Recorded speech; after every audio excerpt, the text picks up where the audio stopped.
Hello dear NORCET aspirants, welcome to all RNCC. हर रोज अपने आप को बीते हुए कल से बेहतर बनाओ, एक दिन आप काफ़ी बेहतर बन जाओगे। जी हाँ, और ज़्यादा बेहतरीन बनाने के लिए, डेली बेसिस पे इम्प्रूवमेंट करने के लिए, आपके नॉर्सेट एग्ज़ाम्स को और शानदार बनाने के लिए आरएनसीसी ने लॉन्च कर दिया है डेली बेसिस का टेस्ट सीरीज। जी हाँ, डेली बेसिस का टेस्ट सीरीज लॉन्च हो चुका है आरएनसीसी के एप्लीकेशन में, जहां आपको subject and topic based test series मिलने वाला है डेली बेसिस पे। और अपना इम्प्रूवमेंट आप हर रोज के टेस्ट से, जहां पे 80 टू 100 एमसीक्यूज आपको मिलने वाले, ध्यान रखिएगा डेली बेसिस पे 80 टू 100 एमसीक्यूज, उसके साथ में कई सारे previous year exams, practical based, scenario based MCQs आप देखने वाले हैं, जो कि एम्स सेलेक्टेड फैकल्टीज के द्वारा तैयार किए गए हैं। ध्यान रखिएगा weekly mega test and all those, यहाँ पे सारी कुछ चीज़ें मिलने वाली है, ध्यान रखिएगा। तो बिल्कुल लॉन्च हो चुका है, बिल्कुल देरी नहीं करें, ध्यान रखिएगा अपने फ्लो को नहीं तोड़ें, अपना कंटिन्यूटी बनाए रखें। बिल्कुल जब तक अपॉइंटमेंट लेटर हमारे हाथ में नहीं आ जाए तब तक बने रहना है, ध्यान रखिएगा, है ना। Hello everyone, welcome back to our YouTube channel RNCC nursing online coaching and online test series. जिस प्रकार से अपनी प्रीवियस क्लासेस रह रही है, उसी प्रकार से आज जो है हम अगेन वापस अपना एमसीक्यू सेशन रखेंगे। तो जिसके अंदर हम कुछ इंपॉर्टेंट टॉपिक्स को डिस्कस करने वाले हैं। केवल एमसीक्यू सेशन नहीं रहेगा, ठीक है। और यूपी यूएमएस के लिए ये एमसीक्यूज पूछे गए थे एग्जाम के अंदर, तो वो यहाँ पे अपन सोल्व करेंगे, ठीक है। और कुछ एमसीक्यूज जो है वो एम्स के अंदर पूछे हुए हैं, तो वो भी हम यहाँ पे सोल्व करेंगे, ठीक है। तो दोनों का सिमिलर एकदम कंबाइंड अपने यहाँ पे टेस्ट सेशन रहेगा। तो जो स्टूडेंट यूपी यूएमएस के लिए हैं उनके लिए भी इंपॉर्टेंट है, जो अपकमिंग नोटसेट देंगे उनके लिए भी ये एमसीक्यू सेशन जो है वो इम्पोर्टेंट रहने वाला है, ठीक है।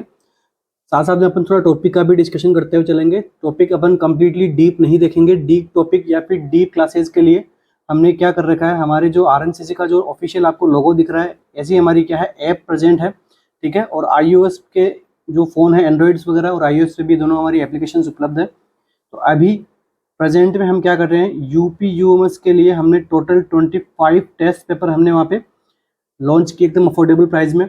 और नोटसेट के लिए तो हमने पूरा लास्ट नोटसेट के लिए हमने जैसे बनाया था उसी प्रकार से हमने हमारे टेस्ट सीरीज को जो अपडेट किया है, करंट जीके और या जो और एमसीक्यू जो बनते हैं उन सभी को हमने अपडेट किया है। जिस प्रकार से प्रीवियस एग्जाम को देखते हुए हमने वहाँ पे अपडेट किया, वहाँ पे हमने टेस्ट सीरीज लॉन्च की है, ठीक है। दोनों ही टेस्ट सीरीज जो कैसी है, एकदम अफोर्डेबल प्राइस के अंदर आपको देखने को मिलेगी। साथ में ऐसे स्टूडेंट्स जिनको क्लासेस चाहिए, ठीक है, जिनको थोड़ा टॉपिक वगैरह उनके काम कंप्लीट है, उनके लिए जो हमारे पास में एकदम क्रैश कोर्स का एकदम बैच बनाया हुआ है, जहाँ पे कंप्लीट आपके सिलेबस वहाँ पे करवाया जाएगा, ठीक है। बाकी आपको जो सपोर्टिव नंबर आपको दिख रहे हैं, इन नंबरों पे आप मैसेज या कॉल कर सकते हैं एडिशनल इन्फॉर्मेशन जानने के लिए। शुरू करते हैं आज के हमारे सेशन को।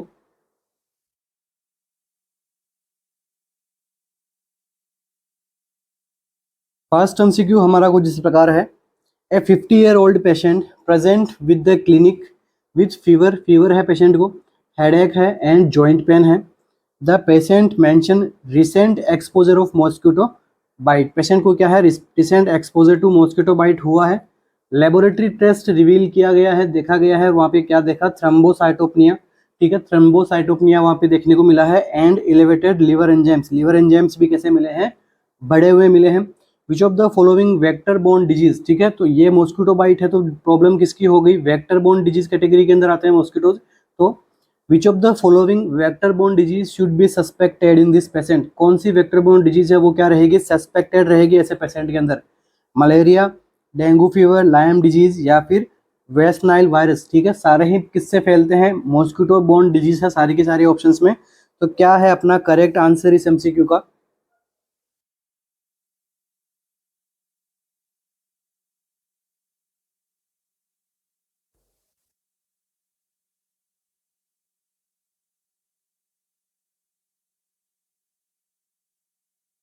क्या रहेगा अपना आंसर। देखो थ्रम्बोसाइटोपनिया दिया है, साथ में जॉइंट पेन भी हुआ है, ठीक है। तो अभी इससे आप थोड़ा आइडिया लगा सकते हो। तो देखिए इसका जो करेक्ट आंसर रहने वाला है, तो देखो सबसे पहले आप इसको नोट करोगे, थ्रम्बोसाइटोपनिया क्या होता है। तो थ्रम्बोसाइटोपनिया के अंदर क्या होता है, डिक्रीज प्लेटिलेट काउंट, ठीक है, प्लेटिलेट का काउंट यहाँ पे डिक्रीज हो रहा है।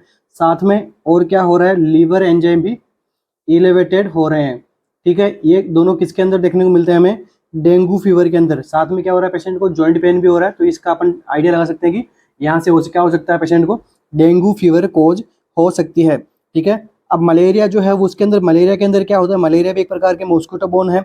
इसके अंदर जो कौन सा रेस्पॉन्सिबल होता है, प्लाज्मोडियम। ठीक है, प्लाज्मोडियम के अंदर भी कौन सा, एनाफिलीज,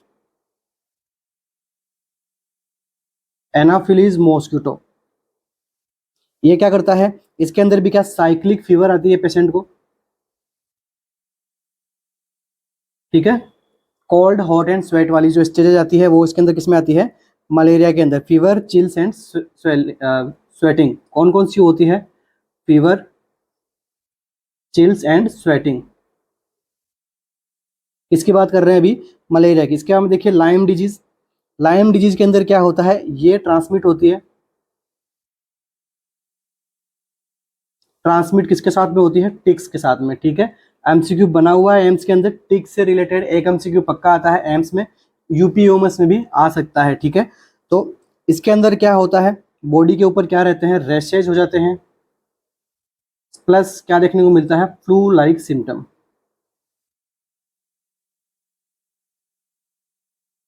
अब देखिए लास्ट में क्या बचता है हमारा, West Nile virus. West Nile virus भी किससे फैलता है, मॉस्किटो से।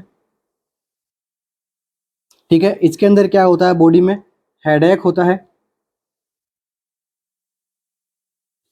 बॉडी पेन होता है, और यहाँ पे साथ में एडिशनल क्या देखने को मिलता है आपको, न्यूरोलॉजिकल सिम्टम। बट हमें एग्जाम में एमसीक्यू में क्या पूछा गया है, साथ में क्या हो रहा है, जॉइंट पेन हो रहा है, थ्रोम्बोसाइटोपिनिया हो रहा है, लीवर एंजाइम कैसे हो रहे हैं, बढ़ रहे हैं, तो ये सारे के सारे कैरेक्टरिस्टिक्स किसके हमें डिनोट करता है, डेंगू फीवर के। अभी देखिए थोड़ा डेंगू फीवर को डिस्कस करेंगे, बाकी की मैंने तो आपको तीनों प्रॉब्लम्स पढ़ा दी हैं शॉर्ट के अंदर, कभी इनका आंसर रहेगा तो हम इनको डिस्कस करेंगे। ठीक है, डेंगू फीवर क्या होता है ये भी अपन समझेंगे, एमसीक्यू बनता है किस प्रकार से, इसका मैनेजमेंट किया जाता है। तो अपन अभी हेडिंग क्या लगाने वाले हैं, डेंगू।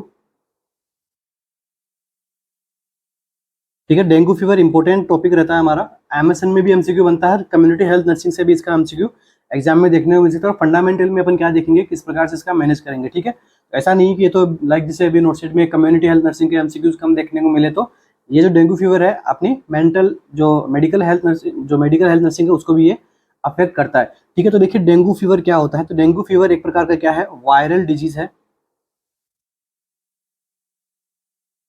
ठीक है, वायरल डिजीज है जो ट्रांसमिट किसके साथ में होता है, ट्रांसमिट बाय वेक्टर। ठीक है, इसे हम क्या कहते हैं, डेंगू वायरस। पॉजिटिव एजेंट क्या है, वायरल डिजीज है तो इसका पॉजिटिव एजेंट क्या रहेगा, वायरस, वो भी कौन सा, डेंगू वायरस। ठीक है, अब देखिए डेंगू वायरस के यहाँ पे क्या है, कौन सी फैमिली से बिलोंग करता है, फैमिली बिलोंग टू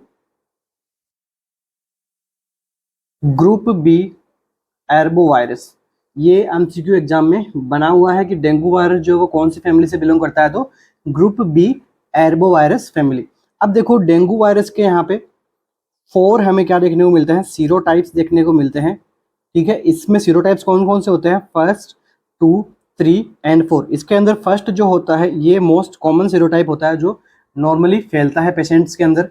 इसके अंदर देखिए मोस्ट फेटल कौन सा होता है, तो मोस्ट फेटल सीरोटाइप नंबर कौन सा होता है, सीरोटाइप नंबर 2। और ये भी एग्जाम में पूछा गया है कि डेंगू सीरोटाइप कौन सा मोस्ट फेटल होता है, तो ये साइसी के अंदर एमसीक्यू पूछा गया था, और जिपमेर के अंदर भी ऐसा ही कुछ एमसीक्यू देखा गया था। ठीक है, अब देखिए जो मोस्ट फेटल एंड रिस्की कौन सा होता है, सेकंड वाला, एंड मोस्ट कॉमन कौन सा होता है, फर्स्ट वाला। अभी हम क्या बात करेंगे, ये कौन सी होती है, वेक्टर बोर्न डिजीज है। ठीक है, तो अब इसका वेक्टर क्या है, ठीक है, वेक्टर क्या है इसका, एडीज, एडीज एजिप्टी। ये भी आप सभी को पता है एमसीक्यू बनता है इससे।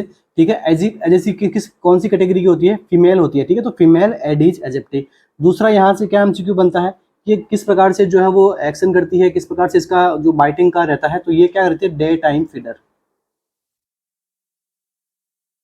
इसे हम क्या कहते हैं, डे टाइम फीडर कहते हैं, क्योंकि डे टाइम में आफ्टरनून टू इवनिंग टाइम में क्या करती है, ये पेशेंट को बाइट करती है। दूसरा, ये रहती कहाँ पे है, तो ये जो ह्यूमन हैबिटेशन वाले एरिया होते हैं, ह्यूमन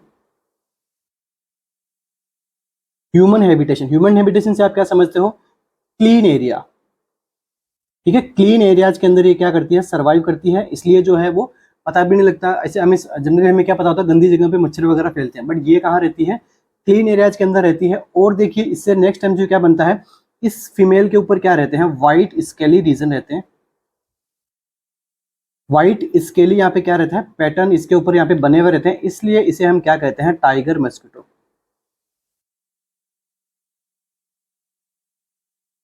ठीक है, टाइगर मस्किटो किससे कहते हैं, इसी को कहते हैं। एमसीक्यू पूछते नहीं है, मगर फॉर नॉलेज हमें पता होना चाहिए। ठीक है, तो ये तो अपना थोड़ा सिमिलर अपन जो ओवरव्यू है डेंगू फीवर से रिलेटेड। तो इतने सारे कैरेक्टरिस्टिक्स होने के साथ में पेशेंट्स के अंदर जो साइन सिम्टम आते हैं, उन साइन सिम्टम की वजह से dengue fever also known as break bone fever. ठीक है, ब्रेक बोन फीवर क्यों कहा हमने, क्योंकि पेशेंट को क्या होते हैं, जॉइंट पेन होते हैं, उसको ऐसा लगता है कि मेरी हड्डियां टूट गई, इतना ज्यादा वहां पे पेशेंट को पेन होता है। दूसरा क्या होता है, सैडल बैक फीवर। ठीक है, ये भी क्या रहता है, एक फीवर का पैटर्न रहता है। ठीक है, इसकी वजह से इसको क्या कह दिया गया है, सैडल बैक फीवर भी बोलते हैं इसको हम। दूसरा हम इसको ब्रेक बोन फीवर भी कहते हैं। अब देखिए हम बात करेंगे किसका, साइन एंड सिम्टम का। तो देखिए साइन एंड सिम्टम पे जाने से पहले मैं आपको कुछ इंपॉर्टेंट इन्फॉर्मेशन देना चाहूंगा कि जो डेंगू होता है ये मेनली किसको अफेक्ट करता है, लीवर को। ठीक है, और इसी के सिमिलर दूसरी प्रॉब्लम कौन सी होती है, मलेरिया। तो मलेरिया मेनली किसको अफेक्ट करता है, स्प्लीन को। ठीक है, तो डेंगू में क्या होता है, लीवर अफेक्ट होता है, इसलिए जो एसजीओटी और एसजीपीटी के जो लीवर एंजाइम है वो क्या होते हैं, इसमें एलिवेटेड होते हैं। तो ये आपको ध्यान में रखना होगा। ठीक है, अब देखिए साइन एंड सिम्टम की बात करते हैं, तो इसके अंदर कुछ 4 स्टेजेस हमें देखने को मिलती है। ठीक है, सबसे पहली स्टेज कौन सी होती है यहाँ पे, वो होती है अनडिफरेंशिएट फीवर।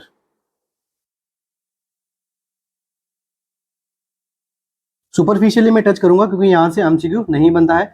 अनडिफरेंशिएट फीवर के अंदर क्या होता है, मेनली जो पेशेंट का बॉडी टेम्परेचर होता है वो कितना होता है, 39 टू 40 डिग्री सेल्सियस का रहता है। तो पेशेंट यहाँ पे क्या करता है, हाई ग्रेड फीवर की कंप्लेंट करता है।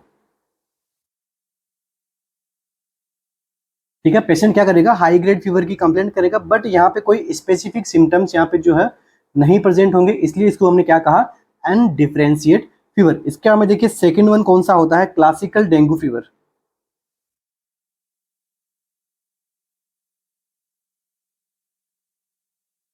सेकंड वन कौन सा होता है, क्लासिकल डेंगू फीवर। अब इसको क्लासिकल क्यों कहा गया है, क्योंकि यहाँ पे जो है वो पेशेंट को क्या होता है, जॉइंट पेन होता है, इसीलिए इसी स्टेज को हम क्या कहते हैं, ब्रेक बोन फीवर।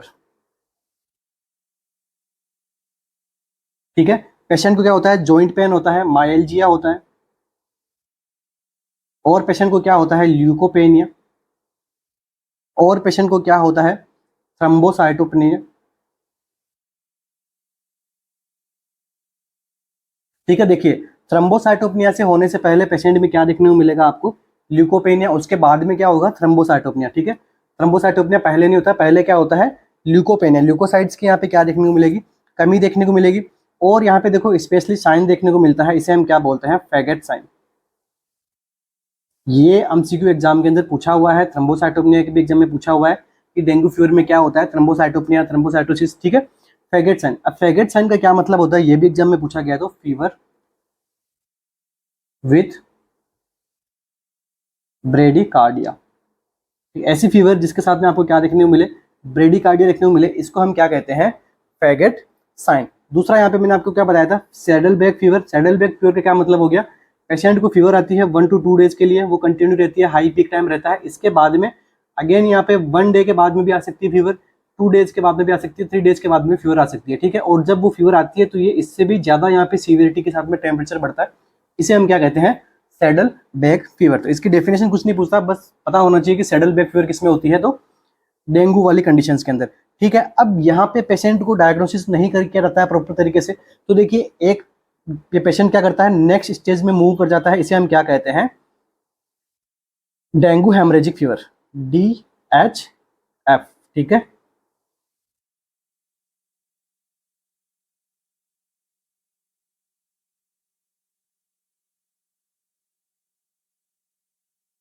तो अब देखिए डेंगू हेमरेजिक फीवर है, नाम से यहाँ पे आपको पता लग गया कि हेमरेजिक कंडीशन यहाँ पे होगी। तो ऐसी कौन सी स्टेज डेंगू की है जिसके अंदर हेमरेजिक कंडीशन होती है, तो डेंगू हेमरेजिक फीवर। तो यहाँ पे जो है वो पेशेंट के अंदर क्या क्या सिम्टम्स देखने को मिलेंगे, तो देखिए सबसे पहले तो क्या रहेगी, फीवर की यहाँ पे जो है वो ग्रेड क्या हो जाएंगे, इंक्रीज हो जाएंगे। इसके बाद में क्या देखने को मिलेगा, थ्रम्बोसाइटोपनिया।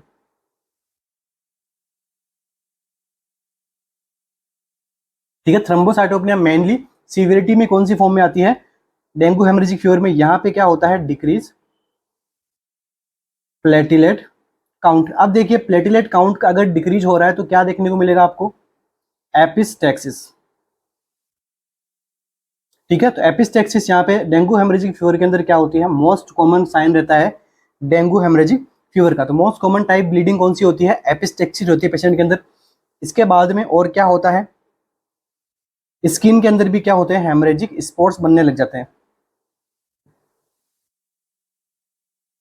तो इसके अंदर क्या होते हैं, मेनली दो टाइप के स्पॉट्स बनते हैं। फर्स्ट वन कौन सा होता है, पटेकिया।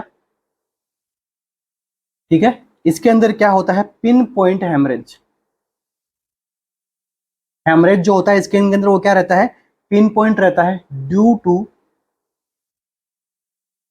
Ojing of blood into subcutaneous vessels के अंदर। ठीक है, सबक्यूटेनियस वेसल्स के अंदर क्या हो जाना, पिन पॉइंट ओजिंग होना ब्लड की, से हम क्या कहते हैं, टेकिया।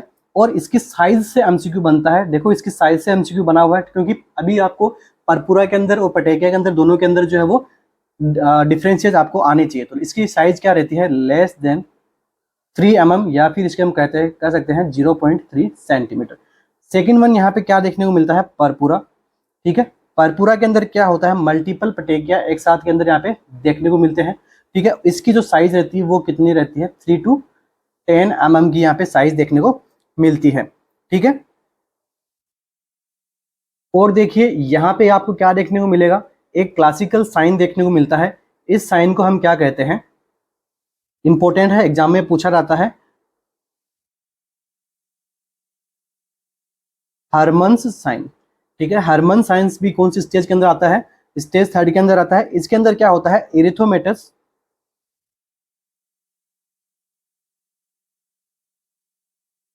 इरप्शंस होते हैं।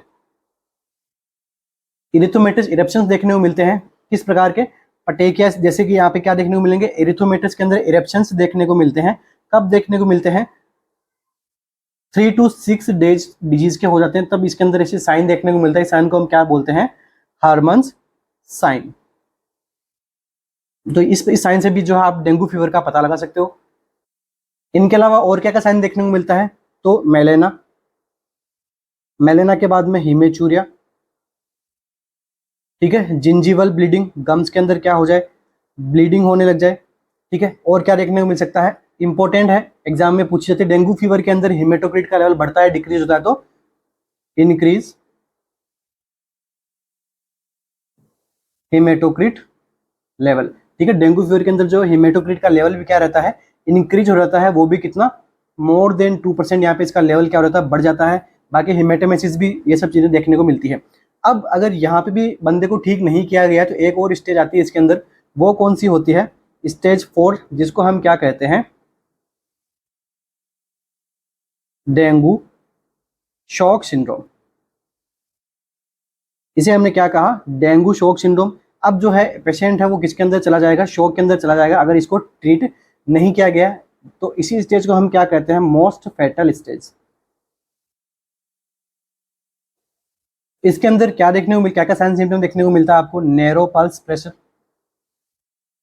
क्योंकि शॉक की कंडीशन आपको यहाँ पे देखने को मिलेगी, नैरो पल्स प्रेशर देखने को मिलेगी। या फिर आपको पल्स कैसे हो जाएगी, यहाँ पे थ्रेडी पल्स, ये मतलब वीक पल्स आपको देखने को मिलेगी। साथ में क्या होगा, पेशेंट जो है वो कोमा में भी जा सकता है। पेशेंट को यहाँ पे क्या होगा, हाइपोवोलेमिया, तो क्या होगा, हाइपोटेंशन। मतलब आप यहाँ पे शॉक वाले साइन सिम्टम को लगा सकते हो। ठीक है, तो ये तो हो गई अपनी कौन सी, क्लिनिकल स्टेजेस कि डेंगू है जो किस प्रकार से आगे बढ़ता रहता है। ठीक है, हाइपोटेंशन होगा, इसे काउंटर नहीं किया जाएगा तो पेशेंट के अंदर क्या देखने को मिलेगा, सर्कुलेटरी फेलियर। सर्कुलेटरी फेलियर हो जाएगा तो पेशेंट के अंदर क्या आ जाएगा, शॉक के जो है वो साइन सिम्टम डेवलप हो जाएंगे, जिसे हम क्या बोलेंगे, dengue shock syndrome. And most fatal है, रिकवरी नहीं हुई तो पेशेंट की डेथ जो है वो निश्चित है। अब नेक्स्ट एमसीक्यू क्या बनता है, देखिए यहाँ से वो बनता है इसके डायग्नोसिस से। डायग्नोसिस हम क्या करते हैं, डायग्नोसिस के अंदर क्या करते हैं, फर्स्ट वन करते हैं अपन, कौन सा इंपॉर्टेंट है, इसे हम क्या बोलते हैं, टॉर्निकेट टेस्ट। तो टॉर्निकेट टेस्ट किसके अंदर होता है, तो ये होता है हमारा किसके अंदर, डेंगू के अंदर। तो देखिए टॉर्निकेट टेस्ट के अंदर क्या क्या रहता है कि पेशेंट की सबसे पहले तो क्या करते हैं अपन, बीपी को रिकॉर्ड करते हैं। तो यहाँ पे देखिए बीपी, अगर यहाँ पे सिस्टोलिक ब्लड प्रेशर आ गया पेशेंट का 100 and suppose diastolic blood pressure आ गया पेशेंट का 70, अब इन दोनों का जो मिड पॉइंट होता है, ठीक है, मिड पॉइंट यहाँ पे अपन क्या मान सकते हैं, 80 टू 85। ठीक है, अभी 80 टू 85 के ऊपर अपन क्या करते हैं, जो बीपी वाले कफ को है इसको अपन इन्फ्लेट करके होल्ड करते हैं। ठीक है, कितने मिनट तक करेंगे, 5 मिनट तक। ये एमसीक्यू बना हुआ है, ठीक है, इसीलिए मैं इसको थोड़ा सीरियसली समझा रहा हूँ। ठीक है, इस टॉपिक से एमसीक्यू बनता है। टर्निकेट टेस्ट कैसे करते हैं ये भी पूछा जाता है। अब हमने इसको 5 मिनट तक हमने क्या किया, इसको हमने स्टॉप करके रखा। अब हम क्या करेंगे, इसको रिलीज करेंगे और प्रेशर कितना लेके आएंगे अपन, 76 टू 78 mmHg के पास में लाएंगे। फिर इसको हम क्या करेंगे, क्या होल्ड करेंगे यहाँ पे, फिर अपन इसको क्या कर देंगे, रिलीज कर देंगे आफ्टर 2 मिनट। और हम क्या देखेंगे, यहाँ पे अपन पटेकिया काउंट करेंगे। क्या काउंट करेंगे, पटेकिया, या फिर इसको अपन बोल सकते हैं पैचेज। इसके ऊपर स्किन के ऊपर हम क्या काउंट करेंगे, पैचेज काउंट करेंगे। अब देखिए इसका क्या रहता है, नेगेटिव, पॉजिटिव, डाउटफुल। ठीक है, अब देखो कितना आएगा, लेस देन, अगर 10 पर स्क्वायर एरिया के अंदर आपको 10 पटेकिया मिलते हैं तो ये क्या होता है, रिजल्ट नेगेटिव है। अगर 11 टू 20 के अंदर मिला तो वो रिजल्ट कैसा आएगा, डाउटफुल। और अगर मोर देन 20 है, इसे हम क्या कहेंगे, पॉजिटिव। ओके, अब हम क्या डिस्कस करेंगे, इसका मैनेजमेंट की। मैनेजमेंट के अंदर इसके हम क्या देंगे, इनफ फ्लूइड देंगे। ठीक है, यहाँ पे क्या होता है, सर्कुलेटरी फेलियर होता है पेशेंट के अंदर, तो ये अपन क्या करेंगे, स्टार्टिंग से ही अपन इसको फ्लूइड देंगे। फीवर के लिए आप क्या दोगे, पीसीएम दोगे। यहाँ पे देखो इंपॉर्टेंट एमसीक्यू बनता है, नेवर गिव एस्पिरिन। एस्पिरिन क्यों नहीं दे देंगे, क्योंकि ये क्या है, एक प्रकार की वायरल फीवर है। तो वायरल फीवर के अंदर अपन कभी भी जो है वो पेशेंट को एस्पिरिन नहीं देते हैं, क्योंकि एक सिंड्रोम बन जाता है, वो कौन सा, रेयर सिंड्रोम। ठीक है, इस उससे प्रिवेंट करने के लिए हम क्या देंगे, पेशेंट को पीसीएम देंगे, एस्पिरिन नहीं देंगे। ठीक है, तो नेक्स्ट एमसीक्यू आपका, आई होप आपके डेंगू अच्छे से समझ में आ गया होगा। नेक्स्ट अभी कभी टॉपिक चलेगा मलेरिया का, तो हम मलेरिया पढ़ेंगे। ठीक है, नेक्स्ट टॉपिक क्वेश्चन हमारा, a 72-year-old man with Lewy body dementia. ठीक है, डिमेंशिया का भी टाइप कौन सा है, लेवी बॉडी डिमेंशिया होता है। ठीक है, वो उसको डिमेंशिया अभी कंटिन्यू चल रहा है। एक्सपीरियंस कर रही है वो क्या, विजुअल हेल्यूसिनेशन, उसको क्या हो रहा है, विजुअल हेल्यूसिनेशन हो रहा है। एंड फ्लैक्चुएटिंग कॉग्निटिव एबिलिटी, उसकी जो कॉग्निशन वाली एबिलिटीज है वो भी कैसी हो रही है, फ्लैक्चुएट कर रही है, ऊपर नीचे हो रही है। ठीक है, एक जगह बैलेंस नहीं कर रही है। Which intervention by the mental health nurse would be appropriate for managing his symptom. अब यहाँ पे कौन सा मेंटल हेल्थ नर्सिंग क्या करेगी, कौन सा इंटरवेंशन करेगी जो कि अप्रोप्रिएट मैनेजमेंट कर देगा उसके साइन एंड सिम्टम्स को। क्या रहेगा अपना करेक्ट आंसर यहाँ पे, anti administering anti psychotic medication देगी वो, एनकरेज करेगी कंसिस्टेंट स्लीप के लिए, या फिर मिनिमाइज करेगी एनवायरमेंटल स्टिमुलाई, या फिर प्रोवाइडिंग रियलिटी ओरिएंटेशन टेक्निक्स। ठीक है, उसको रियलिटी में लाने के लिए ओरिएंटेशन टेक्निक्स को अप्लाई करेगी। क्या करेगी यहाँ पे फीमेल पेशेंट को, क्या है, लेवी बॉडी डिमेंशिया, मतलब समझ सकते हो आप, लेवी बॉडी का नहीं पता है तो आप ध्यान में रखो डिमेंशिया है पेशेंट को। ओके, अभी इसका करेक्ट आंसर क्या होगा, तो देखिए इसका आंसर करने से पहले आपको समझना होगा कि लेवी बॉडी क्या होती है। ठीक है, यहाँ पे एक इंपॉर्टेंट टर्म आपको देखने को मिली है, कौन सी,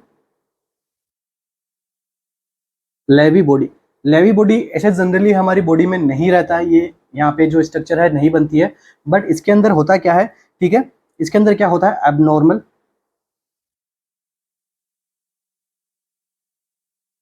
abnormal deposit of protein in brain, इसको हम क्या कहते हैं, लेवी बॉडी। ठीक है, ये एक प्रोटीन का यहाँ पे क्या बन जाता है, मास बन जाता है। ठीक है, इसे हम क्या कहते हैं, लेवी बॉडी। तो एक तो ये क्या करती है कि पार्किंसन डिजीज के अंदर भी ये डेवलप होती है, दूसरा ये डिमेंशिया वाले कंडीशंस के अंदर भी बन जाती है। ठीक है, अगर यहाँ पे डिमेंशिया होता है पेशेंट को तो क्या क्या साइन सिम्टम आते हैं, प्रॉब्लम होती है पेशेंट को, कौन सी, थिंकिंग की। ठीक है, बॉडी मूवमेंट की, और साथ में बिहेवियर की, और साथ में कौन सी, मूड की। ठीक है, इसलिए इसको हमने क्या कहा, लेवी बॉडी डिमेंशिया। अगर यही चीज पार्किंसन में होती तो पार्किंसंस वाले यहाँ पे सिम्टम्स आपको जो है वो देखने को मिलते। ठीक है, तो आपको लेवी बॉडी समझ में आ गया। बाकी क्या है, आपसे क्या पूछा है, डिमेंशिया। तो देखो डिमेंशिया क्या होता है, डिमेंशिया क्या होता है, सिंपल लैंग्वेज में समझे तो क्रोनिक ऑर्गेनिक मेंटल डिसऑर्डर।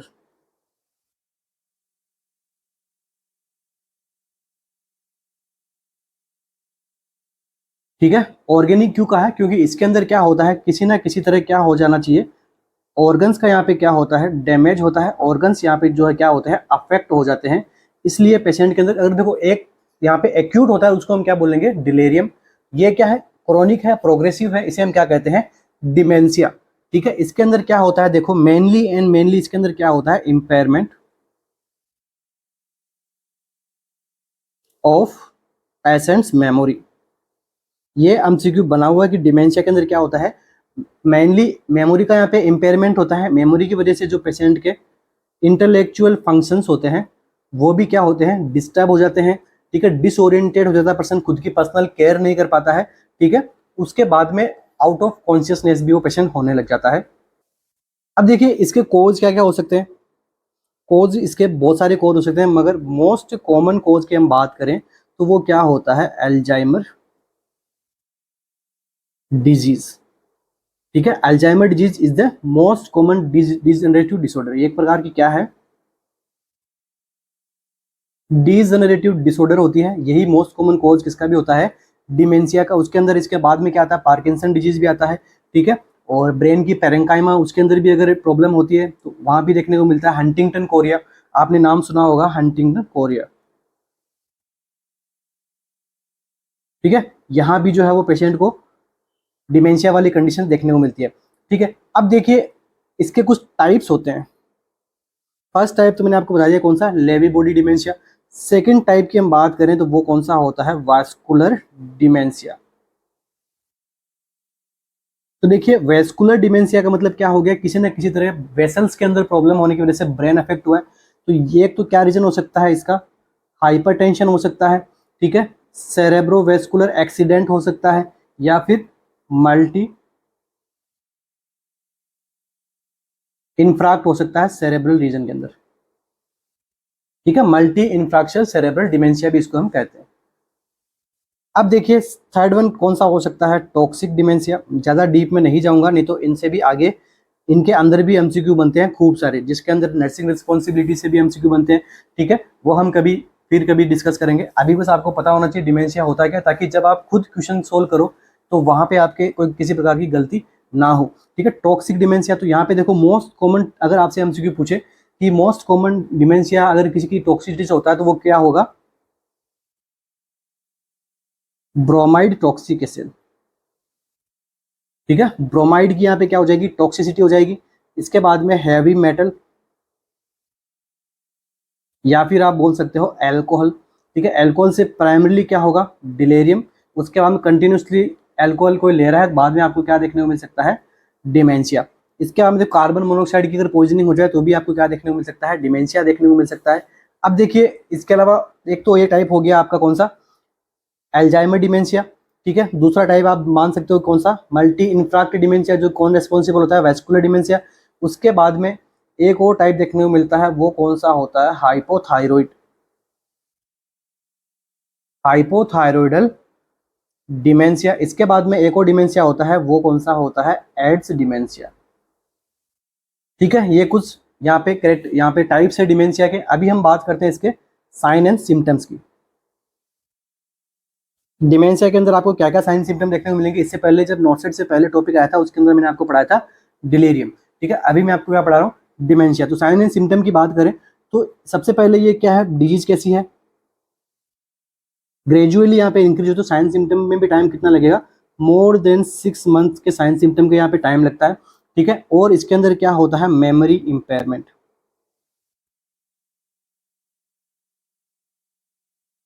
ठीक है, सबसे पहले मेमोरी भी कौन सी, ये भी एमसीक्यू बनता है।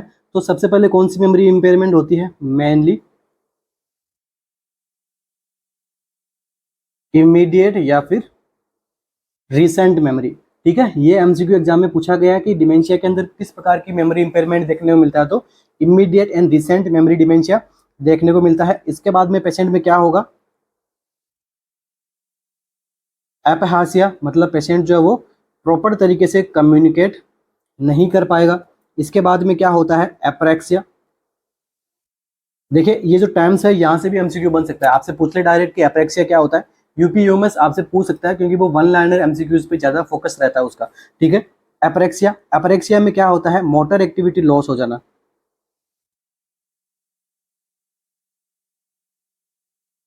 ठीक है, इस प्रकार के आपको साइन सिम्टम देखने को मिलेंगे। और क्या देखने को मिल सकता है आपको यहाँ पे, एटेक्सिया। इसके बाद में और क्या देखने को मिल सकता है, एग्नोसिया। ठीक है, सेंसरी इंप्रेशन को पहचानने में उसको यहाँ पे प्रॉब्लम होगी। और हेल्यूसिनेशन, कौन सा, विजुअल। ये भी एमसीक्यू बनता है कि डिमेंशिया में मोस्ट कॉमन किस प्रकार का हेल्यूसिनेशन बनता है, तो विजुअल हेल्यूसिनेशन यहाँ पे देखने को मिलता है। अभी हम थोड़ा शॉर्टली इसके बात कर लेते हैं इसके ट्रीटमेंट की। तो ट्रीटमेंट में आप क्या दोगे, ठीक है, एंटी हाइपरटेंसिव। दूसरा आप क्या दोगे, रिवास्टिगमाइन। ठीक है, रिवास्टिगमाइन ये सारी किसके अंदर काम में आती है, अल्जाइमर्स के अंदर, ताकि अल्जाइमर वाली प्रॉब्लम जो हो पेशेंट के अंदर ना हो। ठीक है, एंटी साइकोटिक दे सकते हो, कौन सी, हेलोपेरिडोल। अब बात करते हैं, चलो ये तो अपना क्या हो गया, सुपरफिशियली हमने पढ़ लिया डिमेंशिया को। अब बात करते हैं अपने क्वेश्चंस के आंसर पे। ठीक है, ये सारी प्रॉब्लम्स हो रही है, क्या करोगे, एंटी साइकोटिक मेडिकेशन दोगे।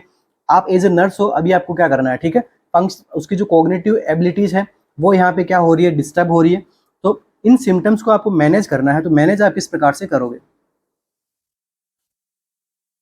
तो देखिए हमारे इस एमसीक्यू के अंदर क्या आंसर रहेगा, देखो चारों ऑप्शन यहाँ पे इंपॉर्टेंट है। ठीक है, बट देखो एमसीक्यू में आपसे क्या पूछा है कि अभी उसको एक्सपीरियंस क्या हो रहा है, विजुअल हेलुसिनेशन एक्सपीरियंस हो रहा है, साथ में कॉग्निटिव एबिलिटीज भी यहाँ पे प्रॉब्लम करे, इनको आपने को एड्रेस करना है। बाकी के साइन सिम्टम डिमेंशिया के अंदर अपन, मैंने आपको बताया था, एंटी साइकोटिक भी देते हैं, कंसिस्टेंट स्लीप भी को भी फॉलो करना है, साथ में ओरिएंटेशन टेक्निक्स भी लानी है। बट अभी 8% नर्स क्या करेगी, नर्स करेगी कि एनवायरमेंटल स्टिमुलाई को कम कर देगी। ठीक है, जो लाउडनेस है साउंड के अंदर, विजुअल डिस्टर्बेंस वगैरह कहीं आ रहा है तो वो कम करेगी। ठीक है, तो डिक्रीज मिनिमाइजिंग एनवायरमेंटल स्टिमुलाई हमारा क्या रहेगा यहाँ पे, करेक्ट आंसर रहेगा। A nurse is caring for a patient who has been diagnosed with tuberculosis. एक नर्स है, उसको क्या कर रही है, केयर कर रही है पेशेंट की, डायग्नोस क्या है उसका, tuberculosis. The nurse understand that Mycobacterium tuberculosis is a positive agent for TB. ठीक है, टीबी का पॉजिटिव एजेंट क्या है, Mycobacterium tuberculosis is primarily transmitted by. ठीक है, अब ये प्राइमरली ट्रांसमिटेड किसके द्वारा होता है, टीबी। ये आपसे एमसीक्यू पूछा गया है। Airborne droplets, faecal oral route, या फिर वेक्टर बाइट्स, या फिर ब्लड ट्रांसफ्यूजन।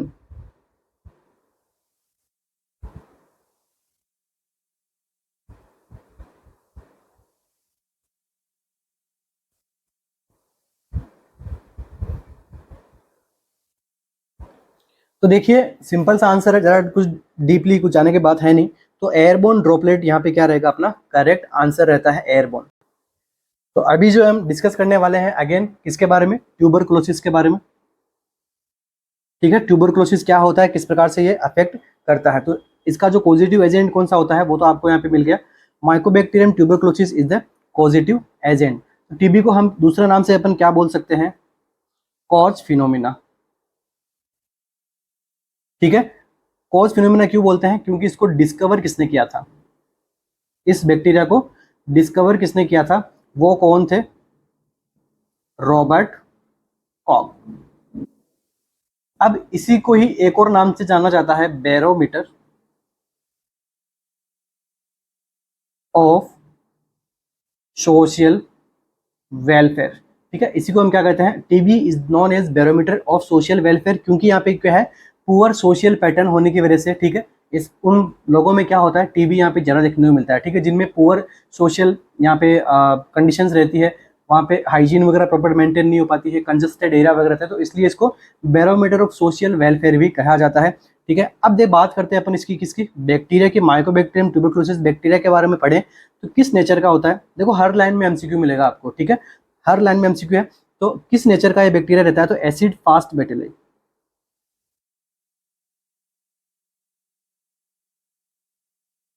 नेक्स्ट ये कैसा है, ग्राम पॉजिटिव बैक्टीरिया है। एग्जाम में एमसीक्यू बनता है कि ग्राम पॉजिटिव है नेगेटिव है, तो ग्राम पॉजिटिव बैक्टीरिया होता है ये। दूसरा, इस बैक्टीरिया का जो है वो स्ट्रेन कैसा होता है, यहाँ से भी एमसीक्यू बनता है। स्ट्रेन के बारे में हम पढ़ते हैं तो वो कौन सी होती है, जेडन स्टेनिंग। जेडन स्टेनिंग की क्यों रहती है इसके अंदर, ये इसका मतलब क्या होता है, due to presence of mycolic cell wall. ठीक है, इस माइकोलिक सेल वॉल की प्रेजेंस होने की वजह से इसका अपन स्टेनिंग करें, कैसे करेंगे, जेल नील्सन स्टेनिंग यहाँ पे अपन परफॉर्म करते हैं। ठीक है, देखो आपको अगर आपको अपना थोड़ा कॉन्सेप्ट बढ़ाना है तो आपको क्या है कि वाई का आपको आंसर करना है, आपका जो भी टीचर रहे तो। ठीक है, अगर आपको इस टॉपिक में से भी कुछ समझ में नहीं आया तो आप कमेंट बॉक्स में कमेंट कर सकते हो। ठीक है, तो वो भी आपके लिए वाई का काम करेगा, क्योंकि आपको देखो जो पूरी दुनिया पढ़ रही है आपको उससे थोड़ा अलग पढ़ना पड़ेगा। अलग आप तब पढ़ पाओगे जब आप खुद से वाई का एमसीक्यू आप क्वेश्चन पूछना शुरू करोगे। ठीक है, तो माइकोलिक सेल वाल्स के होने की वजह से यहाँ पे इसका अपन स्टेन करते हैं, किसके द्वारा, जेडन स्टेन यहाँ पे परफॉर्म करते हैं, ग्राम पॉजिटिव होता है। ठीक है, और देखिए यहाँ से इंपॉर्टेंट एमसीक्यू क्या बन सकता है, सबसे पहला एमसीक्यू क्या बनेगा कि ग्लोबल इमरजेंसी कब डिक्लेयर किया गया था। इसलिए अपने जैसे इनसे भी एमसीक्यू बनते हैं। ठीक है, कम्युनिटी वाले, तो ग्लोबल इमरजेंसी कब डिक्लेयर किया गया था इसको, तो 1983 में डिक्लेयर किया गया था, किसके द्वारा, WHO के द्वारा। ठीक है, अब जब ग्लोबल इमरजेंसी है तो इसके लिए एक अवेयरनेस के लिए भी ये कोई दिन सेलिब्रेट किया जाता होगा। तो अवेयरनेस के लिए जो दिन सेलिब्रेट किया जाता है वो कौन सा होता है, 24 मार्च। अब इतनी ग्लोबल इमरजेंसी है तो लोगों को अवेयर तो करना पड़ेगा। तो WHO ने क्या किया, यहाँ पे वर्ल्ड टीबी डे इन्होंने सेलिब्रेट करना शुरू कर दिया गया था। कब, 24 मार्च को। ठीक है, रटना नहीं है हमें, बस एज ए स्टोरी के हिसाब से मैं आप सभी को याद करवा दूंगा। ठीक है, अब देखिए इसको कवर अप करने के लिए, डिजीज को कवर अप करने के लिए इंडिया के अंदर क्या चलाया गया था, RNTCP का प्रोग्राम चलाया गया था। स्टार्ट कब किया गया था इसको, 1993 के अंदर इसको स्टार्ट किया गया था। फर्स्ट प्रोग्राम था और इसने 100% पॉपुलेशन को कब कवर किया था, ये भी एग्जाम में एमसीक्यू पूछा हुआ है। ठीक है, UPCHO जैसे एग्जाम्स के अंदर एमसीक्यू बना हुआ, 100% पॉपुलेशन को कवर किया था इसने 24 मार्च 2006 के अंदर। ठीक है, एमसीक्यू आपके एम्स में नहीं आएगा, एमसीक्यू यूपी के अंदर भी एमसीक्यू नहीं आएगा, बट UPCHO में पूछा गया तो हो सकता है UPUMS में आपसे ये पूछ ले। और देखिए अपन बाकी अगर बात करें बैक्टीरिया के रिगार्डिंग, तो बैक्टीरिया जो है वो 24 आवर्स तक इन जो है वो स्पुटम के अंदर, ठीक है, जिस भी टीबी वाले स्पुटम कोई निकलता है किसी पेशेंट का, तो उस स्पुटम के अंदर जो है वो 24 आवर तक अलाइव रह सकता है। एंड जो है वो 10 डेज तक जो है वो एयर ड्रॉप न्यूक्लियाई की तरह काम कर सकता है। ओके, 10 डेज तक एयर ड्रॉप। ठीक है, पेशेंट को ये भी ट्रांसमिट कर सकता है। ठीक है, ये भी आपको ध्यान में रखना है। नेक्स्ट एमसीक्यू क्या बनता है इसका, most common form of TB. Tuberculosis का मोस्ट कॉमन फॉर्म कौन सा होता है, तो ये होता है क्या, पल्मोनरी टीबी। सबसे ज़्यादा टीबी फैलती है तो कौन सी फैलती है, पल्मोनरी टीबी। 75 to 80% तक फैलेगी तो क्या फैलती है, पल्मोनरी टीबी। और इसी को ही हम क्या कहते हैं, most common infectious form. TB का मोस्ट कॉमन इन्फेक्शियस फॉर्म भी कौन सा है, पल्मोनरी टीबी को। ठीक है, अब इसके बाद में इसी को ही हम क्या बोलते हैं, नेक्स्ट एमसीक्यू बनेगा इससे बनता है, तो यही क्या है, मोस्ट रिस्की एंड डेंजरस।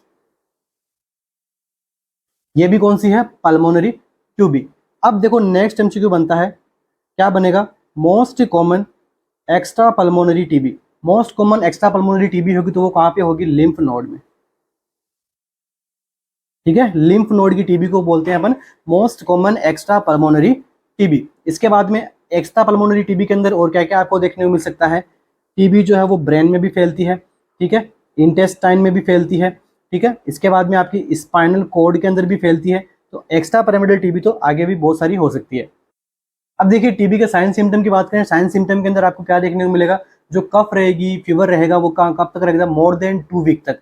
ठीक है, कफ रहेगी पेशेंट के अंदर, वेट लॉस होगा, एनोरेक्सिया, चेस्ट पेन वगैरह देखने को मिलेगा, हेमोपेटाइटिस। तो साइन सिम्टम तो मोस्टली सबको पता होता है, तो उसके अंदर मैं आपका टाइम वेस्ट नहीं करूंगा।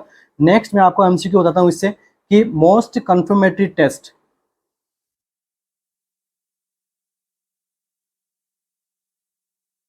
Most confirmatory test for TB क्या होगा इसके अंदर, स्पुटम माइक्रोस्कोपी, ठीक है, या फिर अपन कर सकते हैं स्पुटम स्मीयर टेस्ट या फिर sputum microscopy test is the most confirmatory test होता है यहाँ पे, ठीक है। अब इसके अंदर भी क्या करते हैं अपन, सैंपल कलेक्शन करते हैं, 2 सैंपल लेते हैं पेशेंट से। एक तो लेते हैं ऑन द स्पॉट, जब कोई पेशेंट आता है आपके पास में, वो सारे सिम्टम आपको बताता है मोर देन 2 वीक पे, यहाँ पे उसको कफिंग हो रही है, इनपेटाइटिस हो रहा है, तो एट द स्पॉट आपको सैंपल लेना है। दूसरा उसको बोलना है कि नेक्स्ट मॉर्निंग सैंपल आपको लेना है, हल्का सा मुंह को धोके, ठीक है। एंटीबायोटिक सोल्यूशन से मुंह क्लीन नहीं करना है, बस नॉर्मल आपको मुंह को क्लियर वाटर से या फिर बिना आप वॉश किए आप डायरेक्ट जो है वो सैंपल ला सकते हो नेक्स्ट मॉर्निंग, ठीक है। ये भी एमसीक्यू बना हुआ है। अब देखिए और एमसीक्यू क्या बनेगा। अब आपने जो ये सैंपल लिया, सैंपल को कलेक्ट करते हैं एक ट्यूब के अंदर। इस ट्यूब का आपसे नाम पूछा गया था एक बार एग्जाम के अंदर, इस ट्यूब को आप क्या बोलोगे, फाल्कन ट्यूब, ठीक है। ट्यूब को हम क्या बोलते हैं, फाल्कन ट्यूब। अमाउंट कितना रहता है, 2 ml तक अपन क्या करते हैं, सैंपल को कलेक्शन करते हैं। इसके बाद में देखिए अगर आपको डायग्नोस करना है तो वो किस प्रकार से कर सकते हो आप, चेस्ट एक्सरे से कर सकते हो, मॉन्टोक्स टेस्ट से भी आप क्या कर सकते हो, डायग्नोस कर सकते हो। इसी को आप क्या बोलते हो, ट्यूबरकुलिन टेस्ट, ठीक है। मॉन्टोक्स टेस्ट को हम क्या बोलते हैं, ट्यूबरकुलिन टेस्ट बोलते हैं। इसी को आप क्या बोलते हैं, प्यूरिफाइड प्रोटीन डेरिवेटिव टेस्ट, ठीक है। एक प्रकार का ये क्या है, देखो एमसीक्यू बनता है, मॉन्टोक्स टेस्ट किस प्रकार का, एंटीजन टेस्ट है या फिर एंटीबॉडी टेस्ट है। तो मॉन्टोक्स टेस्ट है एक प्रकार का क्या है, एंटीबॉडी टेस्ट है, ठीक है। मॉन्टोक्स टेस्ट क्या होता है, एक प्रकार का एंटीबॉडी टेस्ट होता है। इसके अंदर आप क्या करते हो, 0.1 ml प्यूरिफाइड प्रोटीन डेरिवेटिव को इंजेक्ट करते हैं अपन, किसके अंदर, ट्यूबरकुलिन सिरिंज के अंदर। सिरिंज भी अलग से आती है, ट्यूबरकुलिन सिरिंज, ठीक है। और पेशेंट की जो है वो आर्म के ऊपर अपन यहाँ पे इसको इंजेक्ट करते हैं। और इसको जो है आप रीड कब करोगे, रीड करते हैं अपन आफ्टर 72 आवर्स में, ठीक है। अब देखिए अगर कोई नॉर्मल पर्सन है उसके अंदर अगर लेस देन 5 mm का अगर डायमीटर बनता है तो ये टेस्ट कैसा है, उसके लिए नेगेटिव है। 6 to 9 mm का डायमीटर बनता है तो ये कैसा है, suspected. And more than 10 mm का बना है तो ये क्या है, पॉजिटिव, ठीक है। अब देखिए एग्जामिनर आपसे एमसीक्यू पूछता है कि एचआईवी वाले पेशेंट में अगर पॉजिटिव कितने से आएगा तो क्या होगा, तो लेस देन 5 अगर आता है या फिर 5 आता है तो वो किस में होता है, एचआईवी के अंदर आपको उसको क्या मान लेना है, पॉजिटिव मान लेना है। ऑर्गन ट्रांसप्लांट करवाया किसी ने, उसके अंदर भी पॉजिटिव मान लेना है। इम्यूनोसप्रेसिव कोई ड्रग चल रही है उसके अंदर भी पॉजिटिव मानना है। या फिर इस प्रकार की जो प्रॉब्लम है जो आगे कंटिन्यू लंबे टाइम से चलती आ रही है तो वहां पे इन सबको हमें क्या मानना है, पॉजिटिव कंसीडर करते हुए हमें आंसर करना होता है, ठीक है। अब हम बात करते हैं किसकी, डॉट्स की। डॉट्स क्या है, direct observe treatment short course. कब शुरू किया गया था, 1993 के अंदर, ठीक है। Direct observe treatment short course, इसके अंदर अपन कुछ ड्रग देते हैं जिनको आप क्या बोलते हो, फर्स्ट लाइन ड्रग, और कौन सी होती है, सेकंड लाइन ड्रग। तो फर्स्ट लाइन के अंदर सबसे पहले कौन सी ड्रग आती है, आइसोनियाजिड। किस प्रकार की होती है ये ड्रग, तो बैक्टीरियोसाइडल। ये भी एमसीक्यू है। साइडल का मतलब क्या हो जाता है, किल करना। एंड स्टेटिक्स का मतलब होना स्टॉप होता है, बैक्टीरिया ग्रोथ कम करता है, ये क्या करती है, किल करती है, ठीक है। एकमात्र ऐसी कौन सी ड्रग है जो बैक्टीरियोस्टेटिक्स है, ये एमसीक्यू आपसे पूछ रहा है। तो आइसोनियाजिड के बारे में आपसे बात करूं तो देखो फर्स्ट एमसीक्यू से क्या बनेगा, most toxic anti tubercular drug कौन सी है, तो आइसोनियाजिड है। इसके बाद में नेक्स्ट एमसीक्यू क्या बनता है, मोस्ट कॉमन कॉज, ये क्या साइड इफेक्ट करता है, तो पेरिफेरल न्यूराइटिस। दोनों ही एमसीक्यू है, ठीक है। अब देखो इन एमसीक्यूज को अगर मैं एक एक एमसीक्यू बना बना के आपके सामने लेके आऊंगा तो आपका टाइम वेस्ट होगा, ठीक है। तो मेरा ये मानना है कि इनको अपन डायरेक्ट एज ए जिस प्रकार से मैं पढ़ा रहा हूँ उससे आपसे पढ़ाऊँ, आपका टाइम बचेगा उसमें, ठीक है। बाकी देखो क्वेश्चन सोल्व करने के लिए बुक्स बहुत पड़ी है, टेस्ट सीरीज इतनी है, आरएनसीसी की खुद की टेस्ट सीरीज है जिसके अंदर आपको एक से एक बेहतरीन टेस्ट पेपर आपको मिलेंगे, ठीक है। तो आप क्वेश्चंस के लिए आप इतना वो मत कीजिए कि सर क्वेश्चन सोल्व कराओ, क्वेश्चन सोल्व कराओ। क्वेश्चंस भी सोल्व करवाएंगे, साथ साथ में टॉपिक डिस्कशन नहीं होगा, तब तक वो एमसीक्यू आपके गलत होगा, ठीक है। अदर एग्जाम्स होते हैं जैसे मैथ्स के, तो वहाँ पे अपन ज़्यादा से ज़्यादा क्वेश्चन सॉल्विंग करते हैं तो अपने आंसर अपने करेक्ट जाते हैं, मगर जो थ्योरी बेस्ड एमसीक्यूज होते हैं उनके अंदर आपका टॉपिक क्लियर होना जरूरी है। ठीक है, अब इनको जैसे एमसीक्यू को मैं एक एक एमसीक्यू आपको पढ़ा पढ़ा के बताऊं तो 5 मिनट तो आपके इसी के अंदर दो दो एमसीक्यूज में खत्म हो जाएंगे। इससे अच्छा 1 मिनट के अंदर आपने दोनों एमसीक्यू पढ़ लिए, तो इससे क्या कि आपका टाइम बचेगा। तो मेरा यही मानना रहता है, मेरा इसी प्रकार से प्रिपरेशन कराना मैं अपने आप को थोड़ा सही समझता हूँ। अब इस साइड इफेक्ट को देखो ओवरकम करना है,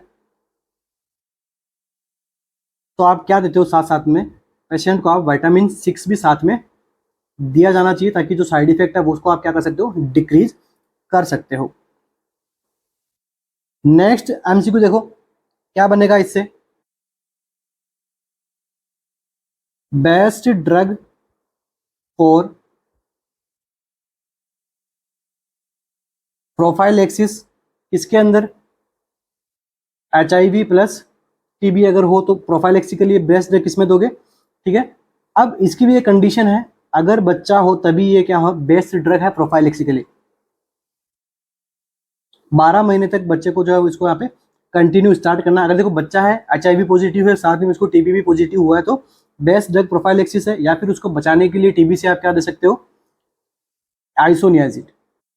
और देखिए यहाँ पे टीबी पॉजिटिव से आप क्या समझते हो, देखो टीबी की भी कुछ स्टेज होती है, first stage, second stage, third stage और फोर्थ स्टेज। तो अच्छा टीबी की भी कौन सी स्टेज दिख रही है बच्चे के अंदर, फर्स्ट स्टेज। तो आप टीबी को आगे बढ़ने नहीं देने के लिए आप क्या दोगे, आइसोनियाजिड बच्चे को। नेक्स्ट ड्रग की मैं बात करता हूँ आपके साथ, तो वो कौन सी है, रिफाम्पिसिन। ठीक है, रिफाम्पिसिन है, ये भी किस प्रकार की है, साइडल ड्रग है, मतलब बैक्टीरियोसाइडल ड्रग है। नेक्स्ट एमसीक्यू इससे बनता है तो क्या बनता है, most effective anti tuberculosis drug कौन सी है, तो ये रिफाम्पिसिन है। मोस्ट इफेक्टिव, सबसे ज्यादा कारगर कौन सी साबित होती है, तो मोस्ट इफेक्टिव यही है। ठीक है, ओरली अपन इसको देते हैं, इसके बाद में एम्प्टी स्टोमक इसको देना होता है। हर लाइन में एमसीक्यू है बच्चों। देखो एम्प्टी स्टोमक अपन इसको प्रोवाइड करवाते हैं, ठीक है, एक खाने के 1 घंटे पहले या फिर खाने के 1 घंटे बाद में। ठीक है, क्योंकि एसिडिक मीडियम जो है वो इसका बेटर एब्जॉर्प्शन करवाता है। ठीक है, अब देखो इससे इंपॉर्टेंट एमसीक्यू क्या बनता है कि ये क्या करता है, बॉडी के जो भी सिक्रेशंस होते हैं उनको ये क्या कर देता है, रेडिश ऑरेंज। इसके लिए एमसीक्यू बहुत बार बना हुआ है, इसके लिए आपको क्या करना है, जो पेशेंट है उसको क्या करना है, एजुकेट करना है, ताकि वो घबराए नहीं, भाग के वापस आपके पास ना आए। ठीक है, उसको एजुकेट करना है कि आपके बॉडी के सिक्रेशन से वो कैसे हो जाएंगे, रेड एंड ऑरेंज यहाँ पे आपको देखने को मिल सकता है। नेक्स्ट है, और देखो यही जो ड्रग है ये अदर ड्रग्स के साथ में काफ़ी ज़्यादा इंटरेक्शन करती है। ठीक है, इसलिए इस ड्रग को जो है वो मोस्ट कॉमनली अपन यहाँ पे सिंगल अपन यहाँ पे दिया जाता है पेशेंट को। नेक्स्ट ड्रग की मैं बात करूँ तो ये कौन सी है, पायराजिनामाइड। ठीक है, पायराजिनामाइड, तो पायराजिनामाइड है, ये भी किस प्रकार की है, एक प्रकार की साइडल ड्रग होती है। ठीक है, इसका ऐसे तो कोई पर्टिकुलर साइड इफेक्ट नहीं होता है, मगर ये क्या करती है, हिपेटोटॉक्सिसिटी। ठीक है, और साथ साथ में क्या करती है, यूरिक एसिड का जो लेवल है बॉडी के अंदर वो बढ़ाती है। अब यूरिक एसिड अगर हमारी बॉडी में बढ़ेगा तो इसकी एक सिमिलर प्रॉब्लम होती है, उसे हम क्या कहते हैं, गाउट, जिसके अंदर इंपॉर्टेंट कैरेक्टरिस्टिक्स फीचर मिलता है आपको कौन सा, टॉफी। ठीक है, यहाँ पे जो है वो ग्रेटर टो के अंदर यहाँ पे स्वेलिंग वगैरह देखने को मिलेगी, रेडनेस देखने को मिलेगी। ठीक है, वाइटिस उसके अंदर से अगर उसको आप स्केच करोगे, कट लगाओगे तो वाइटिस फ्लूइड निकलेगा वहां से। ये कौन से अंदर होता है, गाउट के अंदर। गाउट में क्या होता है, यूरिक एसिड हाई होता है। तो जिन पेशेंट के अंदर पायराजिनामाइड अपन जरा देते हैं तो बच्चों के अंदर क्या देखने को मिल सकता है, गाउट। ठीक है, अब बच्चों में या एडल्ट में। नेक्स्ट ड्रग कौन सी है, इथाम्बुटोल। अब देखिए इथाम्बुटोल एकमात्र कौन सी ड्रग है, बैक्टीरियोस्टेटिक्स। ये यहाँ से एमसीक्यू बनता है। इथाम्बुटोल किस प्रकार की ड्रग होता है, बैक्टीरियोस्टेटिक्स। बाकी की सारी जो फर्स्ट लाइन ड्रग है वो कौन सी है, बैक्टीरियोसाइडल।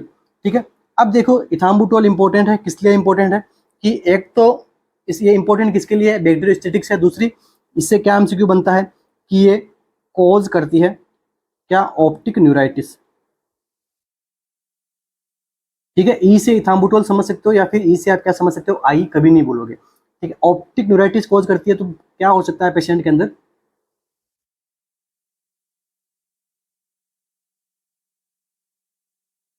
कलर ब्लाइंडनेस हो सकता है। इसलिए इस ड्रग को जो है never given under 6 year old child, ये भी एमसीक्यू है। हर लाइन में एमसीक्यू जो मैं लिख रहा हूँ इस आपको व्हाइट स्क्रीन पे आपको हर एक चीज का एमसीक्यू है, ठीक है। अब देखो मैंने आपको मोर देन 100 एमसीक्यू सोल्व करवाए हैं, ठीक है। अगर आप मेरा इस सेशन को देखो, मैं जो भी लाइन लिख रहा हूँ वहां से एमसीक्यू बन रहा है, बना भी है एमसीक्यू। आप जब गाइड सोल्व करोगे तो आपको ये सब एमसीक्यू वहाँ पे देखने को मिलेंगे। तो मेरा टारगेट यही रहता है कि 40-50 मिनट का जो मेरा वीडियो लेक्चर्स होता है उसके अंदर मैं आपको ज़्यादा से ज़्यादा क्या दे सकता हूँ, क्या किस मैं अपना एफर्ट कैसा दे सकता हूँ। अब देखिए, मैं यहाँ पे 25 एमसीक्यू सोल्व करवाऊँ, एक एमसीक्यू 3 मिनट का टाइम ले, और एमसीक्यू कैसा रहे कि थाम्बुटोल कौन से बच्चों में नहीं देंगे तो 6 ईयर में नहीं देंगे, क्यों नहीं देंगे तो भाई ऑप्टिक न्यूराइटिस कोर्स करवा देती है, तो 2-3 क्वेश्चन इसी से बन जाएंगे। आपका टाइम कितना खराब हो गया, 6 मिनट्स, ठीक है। अपने टाइम की वैल्यू को समझो। बाकी देखिए, आपको एमसीक्यू चाहिए तो क्या है, आरएनसीसी की टेस्ट सीरीज है।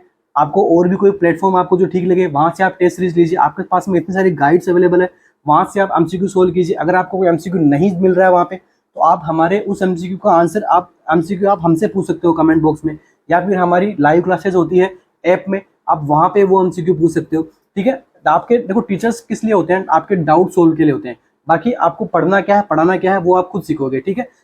लाइक मैं आपका सेशन लेता हूँ यहाँ पे, मैंने पढ़ा दिया, अब आप इसमें से कितना सीख पा रहे हो, क्या सीख पा रहे हो, और आप इसको किस प्रकार से क्वेश्चन सोल्विंग के अंदर इसको अप्रोच कर पा रहे हो, तो वही चीज़ सीखनी है आपको, ठीक है। वही आपका क्या करवा पाएगी, सिलेक्शन करवा पाएगी, ठीक है। भीड़ का हिस्सा नहीं बनना ही क्या है, सिलेक्शन होना है, ठीक है। भीड़ का हिस्सा मत बनना कभी भी लाइफ के अंदर, ठीक है। तो लास्ट कैटेगरी की ड्रग कौन सी बचती है हमारे पास में, तो वो है स्टेप्टोमाइसिन, ठीक है। स्टेप्टोमाइसिन भी किस प्रकार की ड्रग है, बैक्टीरियोसाइडल ड्रग होती है, और this is the only anti tubercular drug जो कैसे देते हैं अपन, आईएम देते हैं। बाकी की सारी कैसी होती है, ओरली होती है, ये भी आप ध्यान में रखना, ठीक है। पेरेंटल रूट से अपन इसको प्रोवाइड करवाते हैं। और देखिए इसका साइड इफेक्ट क्या होता है, साइड इफेक्ट्स इसके इंपॉर्टेंट है, तो सारों के साइड इफेक्ट्स इंपॉर्टेंट होते हैं हर ड्रग के फार्मेकोलॉजी के अंदर। इसका साइड इफेक्ट क्या है, वेस्टिबुलो कोक्लियर डैमेज।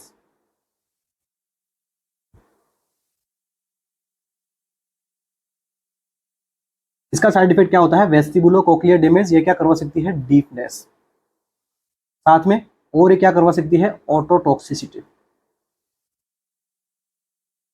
ठीक है। तो इसको भी क्या करना है साथ में, और इसका एमसीक्यू बनता है, इसको कॉन्ट्रा इंडिकेशन रखना है किसके अंदर, प्रेगनेंसी के अंदर, ठीक है। इंपॉर्टेंट एमसीक्यूज है। तो आज की क्लास के अंदर हमने काफी इंपॉर्टेंट एमसीक्यू सोल्व किए हैं, ठीक है। हो सकता है आपको क्वेश्चन आपको कम मिले हो, लाइक जैसे 2 से 3 एमसीक्यूज हमने सोल्व किए हैं, ठीक है, आज की क्लास के अंदर।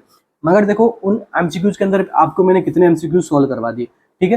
तो एग्जाम के अंदर आपको एमसीक्यूज मिलेंगे, I know that very well, मगर एमसीक्यूज को सोल्व करने के लिए आपको क्या क्लियर होना चाहिए, आपके कॉन्सेप्ट्स क्लियर होने चाहिए कि किस प्रकार से क्या टॉपिक कहाँ लिंक करता है एक दूसरे से, ठीक है। तो क्वेश्चन सोल्व करने के लिए अगेन मैं आपको बता रहा हूँ, test series more than enough पढ़िए, जितने एमसीक्यू सोल्व करने आप कर सकते हो, ठीक है। बट आरएनसीसी का यही स्टार्टिंग से यही मोटो रहा है कि टॉपिक डिस्कशन के साथ में एमसीक्यू सोल्व करवाना है, भले आप एक दिन के अंदर 2 ही एमसीक्यू क्यों ना सोल्व कराओ, ठीक है, क्योंकि एमसीक्यूज मार्केट में बहुत पड़े हैं, ठीक है। ये आप खुद भी समझते हो, जो भी एस्पिरेंट्स है प्रिपरेशन कर रहा है उसको भी पता है कि एमसीक्यूज तो कहीं से भी सोल्व कर सकते हैं, ठीक है। तो इसी के साथ ही आज की क्लास को कंप्लीट करेंगे। आशा करता हूँ आपको वीडियो काफी अच्छा लगा तो प्लीज आप लाइक जरूर कीजिएगा। आप वीडियो देखते हो, लाइक करने में पता नहीं आपको क्या हो जाता है, आपको लाइक का बटन दिखता नहीं हो क्या, ठीक है। तो लाइक जरूर कीजिएगा, और शेयर तो जरूर करना ही है, अपने कोई फ्रेंड्स है, फ्रेशर्स है, उन सभी को शेयर करना है। लाइक जैसे इस नोट सेट में फ्रेशर्स नहीं आ पाए थे, अगले नोट सेट में फ्रेशर्स आ पाएंगे तो उनके साथ भी शेयर करना है, ठीक है। बाकी देखो अगर आपका कंपटीशन है किसी के साथ में तो उसको शेयर आप आपकी इच्छा है, करो ना करो, मगर शेयर कर देना, ताकि और किसी का घर भी बच जाए और किसी के पेरेंट्स भी उस पर प्राउड फील करें, ठीक है। बाकी टेस्ट सीरीज के लिए मैं आपको फिर से बताना चाहूँगा, यूपी यूएमएस के लिए क्या हो रहा है, 25 मॉडल पेपर हमने बनाए हैं आरएनसीसी के ऑफिशियल ऐप पे, तो वहाँ से आप इसको डाउनलोड कर सकते हो, ऐप को टेस्ट सीरीज दे सकते हो। प्राइस एकदम अफोर्डेबल रेंज में है, 25 टेस्ट पेपर के अकॉर्डिंग अगर आप उसको डिवाइड करोगे तो आपको प्राइस काफ़ी सही लगेगी, और बाकी अंदर का जो मैटर है टेस्ट का वो भी आपको काफ़ी सही लगेगा, ठीक है। तो wish you all the best, thank you so much बढ़ने के लिए। मिलते हैं अपने नेक्स्ट सेशन में जो भी इससे भी एकदम बेहतरीन होगा, ठीक है। बाकी अपना क्या फीडबैक रहता है आप डेली मुझे देते रहिएगा, ताकि और देखिए आपको आपके लिए मैं ये भी कर सकता हूँ कि आपको अगर कोई और टॉपिक पढ़ना है, ठीक है, तो उसके लिए भी आप मुझे बताइए, ताकि मैं आपको वो टॉपिक यहाँ पे पढ़ाऊंगा, ठीक है। अगर कहीं आपसे वो उसमें डाउट्स है तो वो टॉपिक मुझे बताइए, मैं आपको यहाँ पे आपको वो टॉपिक पढ़ाऊंगा, ठीक है। मैं बस केवल आप लोगों के लिए हूँ, ठीक है, मेरा खुद से कुछ नहीं है, मैं तो खुद चाहता हूँ कि आप मुझे थोड़ा बताएं कि आपको ये पढ़ना है, तो मैं वो चीज़ आपको पढ़ाऊंगा, ठीक है। तो थैंक यू सो मच बने रहने के लिए। Thank you.